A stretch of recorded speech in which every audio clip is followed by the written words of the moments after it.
Terima kasih atas kesempatan yang diberikan kepada saya. Nama saya adalah Riantri Barus.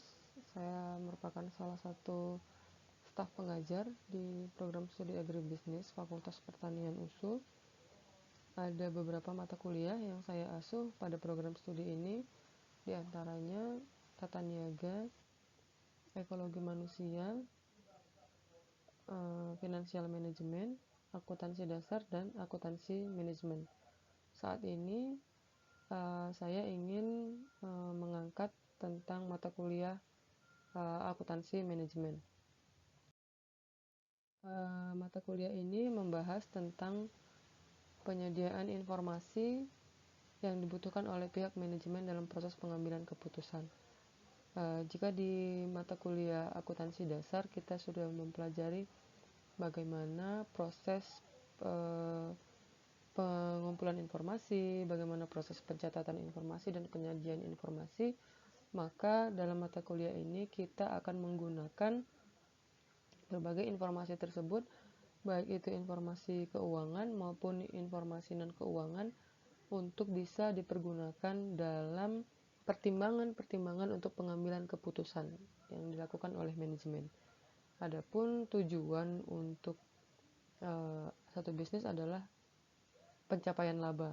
Namun dalam pencapaian laba itu banyak keputusan-keputusan yang harus diambil yang didasarkan pada informasi-informasi yang akurat. Topik-topik yang akan dibahas dalam mata kuliah ini seperti konsep dasar akuntansi manajemen, perilaku biaya aktivitas, kalkulasi biaya berdasarkan aktivitas, alokasi biaya departemen pendukung, penganggaran untuk perencanaan dan pengendalian, kalkulasi biaya standar, activity based management, cost volume profit, keputusan investasi modal, manajemen biaya lingkungan, dan akan diakhiri dengan presentasi kasus. Setelah mengikuti perkuliahan ini, di akhir perkuliahan ini, mahasiswa program studi agribisnis Fakultas Pertanian USU yang duduk di semester 5 diharapkan dapat menguasai konsep-konsep akuntansi manajemen dan dapat menerapkannya dalam proses pengambilan keputusan manajerial. Seperti tadi yang sudah disampaikan bahwa dalam pengambilan keputusan perlu banyak informasi akurat yang bisa dipergunakan sebagai pertimbangan agar keputusan-keputusan yang diambil sudah sesuai dalam upaya pencapaian laba perusahaan. Materi yang digunakan dalam pembelajaran ini ada beberapa bentuk seperti PPT atau PowerPoint yang akan dijelaskan materinya di kelas. Ada dukungan buku referensi, ada begitu banyak buku referensi yang bisa digunakan, tidak terbatas pada yang dua ini, tetapi yang dua ini adalah buku yang banyak dipergunakan, terutama buku akuntansi manajerial karangan Hansen dan Mowen. Lalu materi berikutnya bisa diperoleh dari jurnal-jurnal yang membahas kasus-kasus empiris. Jurnal ini nanti akan direview supaya kita bisa lebih memahami lebih jauh bagaimana penerapan proses akuntansi manajemen ini di dalam proses empiris. Lalu akan diputarkan beberapa video yang terkait dengan materi-materi tadi untuk bisa menambah wawasan dan pemahaman dari mahasiswa. Metode pembelajaran yang dipergunakan yang pertama adalah ceramah dan diskusi, tadi seperti yang sudah dijelaskan dengan menggunakan PowerPoint yang sudah dipersiapkan sebelumnya. Dalam kegiatan ceramah tersebut, mahasiswa diberikan kesempatan untuk menyampaikan pendapatnya atau menyampaikan pertanyaannya. Yang kedua adalah review artikel jurnal. Tadi seperti yang sudah disampaikan bahwa untuk bisa menambah pemahaman dan pengetahuan bagaimana kasus-kasus empiris tentang proses manajemen pemasaran, maka mahasiswa diminta untuk mencari jurnal-jurnal yang sesuai dengan topik yang akan dipelajari dan dilakukan review dan kemudian akan dilakukan diskusi. Yang terakhir adalah presentasi kasus oleh mahasiswa yang sudah dibagi dalam kelompok-kelompok.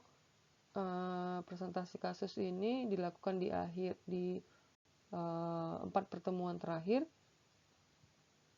dan dalam presentasi kasus ini akan dilakukan lebih banyak diskusi dan tanya jawab. Sistem penilaian yang dipergunakan adalah yang pertama tugas, yang kedua kuis, yang ketiga UTS, ujian tengah semester, dan ujian akhir semester. Tugas itu terdiri dari, tadi yang pertama adalah tugas mereview dan tugas presentasi kelompok. Yang kedua adalah kuis. Kuis akan dilaksanakan secara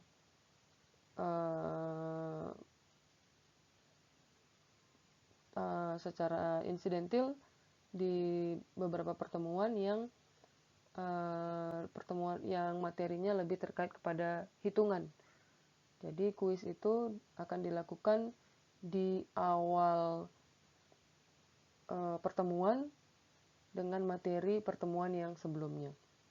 Kemudian setelah 7 pertemuan akan dilakukan ujian tengah semester, dan setelah 14 pertemuan akan dilakukan ujian akhir semester. Proporsi tugas adalah 20%, proporsi kuis 10%, proporsi ujian tengah semester 35%, dan proporsi ujian akhir semester 35%. Semua hal tersebut akan disampaikan di awal pertemuan yang dinyatakan dalam kontrak perkuliahan. Saat ini saya akan mencoba mempraktekkan metode pengajaran saya melalui PowerPoint dengan topik manajemen biaya lingkungan. Kenapa topik manajemen biaya lingkungan ini dipilih? Karena memang terkait dengan fokus penelitian saya yang lebih fokus kepada sustainability. Jadi saat ini memang perusahaan tidak hanya dituntut untuk mencapai laba, tetapi juga memperhatikan kondisi lingkungan, di mana tidak bisa dipungkiri ketika memperhatikan kondisi lingkungan tadi akan dibutuhkan biaya. Maka ada satu topik khusus kita mempelajari kemampuan akhir yang diharapkan setelah mengikuti perkuliahan ini. Mahasiswa program studi agribisnis Fakultas Pertanian USU semester 5 akan dapat mendiskusikan pentingnya mengukur biaya lingkungan dan menjelaskan bagaimana biaya lingkungan dibebankan pada produk di dalam proses. Jadi seperti yang sudah diutarakan sebelumnya, bahwa konsep sustainability itu sekarang menjadi penting dan menjadi tuntutan dari berbagai pihak, termasuk pemerintah dan juga konsumen. Jadi perusahaan tidak hanya bisa fokus terhadap pencapaian profit, tetapi perusahaan juga harus memperhatikan kondisi lingkungan dan kondisi sosial di sekitarnya. Itulah yang disebut dengan 3P, yang merupakan konsep dasar dari sustainability. Kenapa itu menjadi penting? Karena begitu banyaknya dampak negatif dari pembangunan yang kita lakukan sekarang, yang memberikan dampak negatif terhadap lingkungan, seperti polusi, pencemaran. Pencemaran bukan hanya pencemaran udara, tapi juga pencemaran air dan pencemaran tanah. Lalu ada konversi lahan dan konsumsi air yang berlebihan. Yang semua ini menjadi perhatian kita dan menjadi tuntutan bahwa dalam memproses satu produk, barang dan jasa, suatu perusahaan harus bisa mempertimbangkan bagaimana dia meminimalkan dampak negatif dari proses produksinya. Di dalam materi ini kita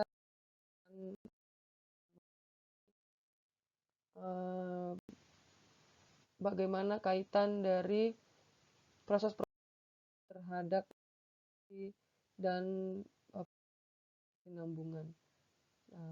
Bisa kita lihat tersebut yang termasuk di dalam kegiatan deteksi, yang termasuk di dalam aktivitas kegagalan dan aktivitas kegagalan eksternal yang direalisasikan dan tidak. Kita nanti akan melihat contoh laporan biaya lingkungan. Biaya lingkungan tersebut terhadap satu produk. Artinya kita akan menentukan berapa biaya produk tersebut, itu biaya produksi, tetapi juga termasuklah di dalamnya biaya untuk pemeliharaan lingkungan. Dan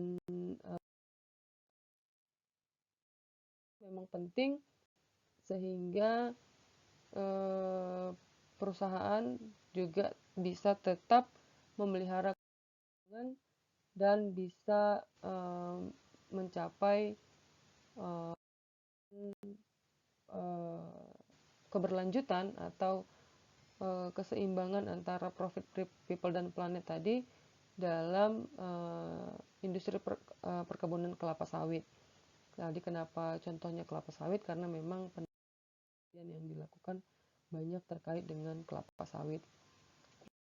Contoh bagaimana perusahaan-perusahaan atau perkebunan kelapa sawit sudah mulai memperhatikan kondisi lingkungan yang akhirnya akan memunculkan